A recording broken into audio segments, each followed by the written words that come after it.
రామోజీరావు.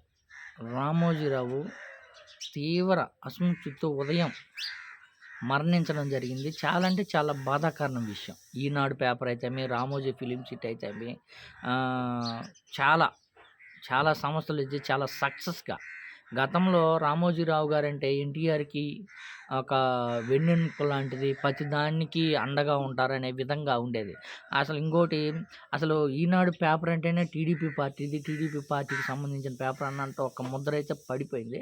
అయితే ఈనాడు పేపరు గతంలో ప్రతి ఒక్కరు చదివేవాళ్ళు. ఎందుకంటే ఈనాడు పేపర్ గానీ, ఈటీవీ న్యూస్ గానీ, ఈటీవీ న్యూస్ అయితే 9 గంటలకి అసలు రాష్ట్ర వ్యాప్తంగా ప్రతి ఒక్కరు చూసే విధంగా ఉండేది. ఈనాడు న్యూస్ గానీ, ఈనాడు పేపర్ గానీ, లేకపోతే అన్నదాత అనేది చాలా అంటే చాలా గొప్పగా పెట్టారప్పుడు.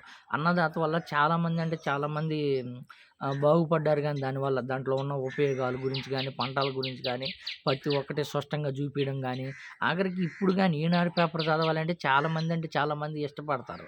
ఇప్పటికి నేను ఈనాడు పేపరే చదువుతుంటా. ఎందుకంటే అంత క్వాలిటీగా, అంత నెంబర్ వన్‌గా ఇచ్చేవాడు న్యూస్ గానీ.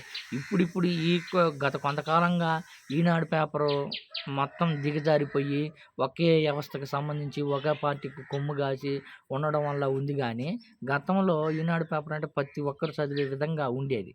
అయితే ఇప్పుడు ఈనాడు వ్యవస్థ రామోజీరావు కన్నుమూత ఎవరికైనా బాధాకరం విషయం.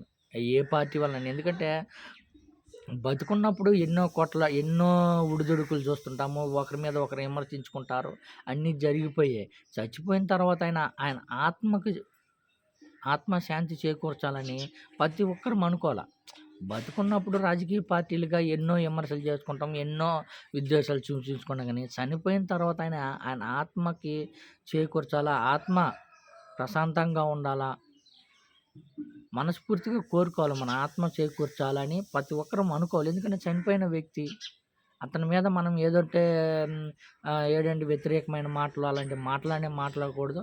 ఆయన చనిపోయిన వార్త తెలిసినప్పుడే నేనైతే ఆయన ఆత్మ శాంతించాలని కోరుకున్న వ్యక్తి. అలానే ప్రతి ఒక్కరు కోరుకోవాలి ఆయన ఆత్మ శాంతించాలని.